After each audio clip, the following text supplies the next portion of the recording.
A graça e a paz do Senhor Jesus, bem-vindo à nossa breve meditação desta semana, e hoje nós vamos começar uma nova série baseada em alguns textos, especialmente de Provérbios, onde trata da identidade, das ações, das características do tolo ou insensato ou nécio, dependendo da tradução que você usa. Alguns traduzem como tolo, outros como insensato e outros como nécio. Nós vamos fazer 6 meditações a respeito deste tema.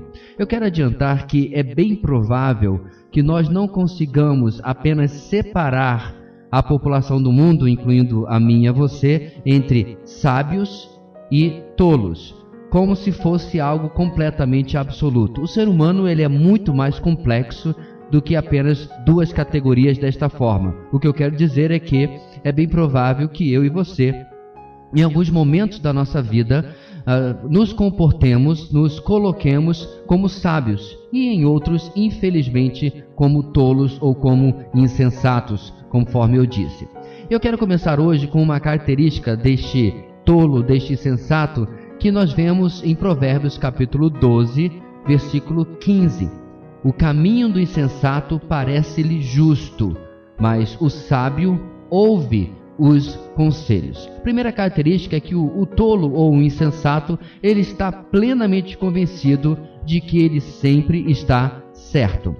Ele está completamente seguro de sua segurança, de que aquilo que ele fala, de que aquilo que ele pensa está certo. Muitas vezes isso independente da sua inexperiência, da sua juventude, muitas vezes, e às vezes do seu completo desconhecimento do assunto. Mas ele é alguém que se convenceu, que se colocou como eu estou certo, independente se eu conheço ou não este assunto. É claro que isso piora muito se ele realmente tem um conhecimento baixo, médio, até alto do assunto, e aí é que ele fica ainda mais convencido, conforme diz o texto, de que o seu caminho está justo, é correto, e ele não ouve nenhum conselho. O que é o caminho que o texto fala aqui? O caminho, meus queridos, é o curso ou o estilo da sua vida. São aquilo que ele vem transcorrendo ao longo dos anos. São as suas decisões, as suas escolhas, as opções e os planos que ele colocou durante os anos da sua vida. E ele olha para esses como sendo algo que expressa a sua própria sabedoria. Contudo, o próprio versículo que nós lemos mostra que, na verdade, ele é alguém que não é sábio, porque ele não tem ouvido os conselhos. Por outro lado, o texto de Provérbios diz que na multidão de conselhos ou de conselheiros há sabedoria. O caminho do tolo é aquele que resolve por si só, ou se ampara apenas naqueles que concordam com aquilo que ele pensa. Em compensação, o sábio ouve outras pessoas, até mesmo o contraditório, para poder então avaliar as suas decisões, escolhas, opções e planos que ele tem para a sua vida. O tolo age dessa maneira, queridos, porque aos seus próprios olhos ele é sábio. Da maneira como ele se enxerga, ele é alguém capaz de resolver seus próprios problemas pelas suas próprias ideias, discernimento e a forma como ele encara tudo. E o texto que fala sobre isso é o capítulo 26, versículo 5. Responda ao insensato como a sua insensatez merece. Do contrário, ele pensará que é mesmo um sábio. Então, como ele constantemente não é confrontado na maneira como ele pensa, ele acaba se convencendo de que ele realmente está fazendo, pensando e agindo da maneira correta.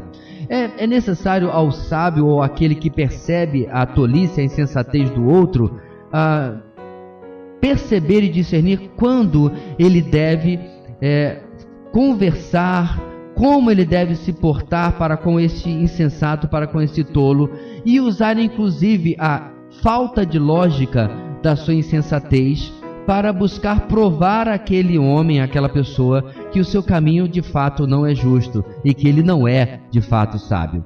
O grande problema, meus queridos, é que nós vivemos em uma época onde as pessoas não querem se envolver. Em segundo lugar, as pessoas não querem criar problemas com outros. E assim nós vamos deixando, a nossa geração vai deixando que A esteja certo, B esteja certo, C esteja certo, D também e assim por diante. Obviamente, a maioria das vezes isso é completamente impossível.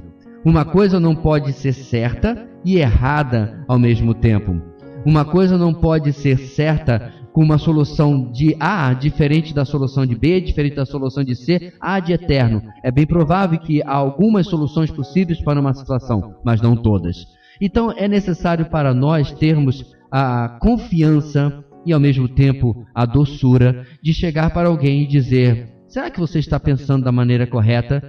Acompanhe comigo o que você colocou e tentar mostrar a própria falta de lógica da forma como uma pessoa colocou o seu pensamento, a sua decisão, a sua opinião sobre aquilo. O fato é que nós precisamos, não apenas contra os outros, mas a nós também, perceber se aqui ou acolá não estamos nos comportando como tolos ou insensatos, na maneira como nos portamos com as pessoas, na maneira como vemos a opinião dos outros e, principalmente, se nós não temos também tomado decisões monocráticas, unilaterais, onde eu sou o juiz e o executor de tudo.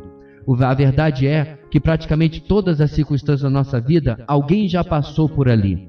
Alguém já experimentou aquilo. Portanto, alguém tem algo a contribuir naquilo que eu estou passando. Que isso seja uma bênção na sua vida, uma boa semana, a graça e a paz do Senhor Jesus.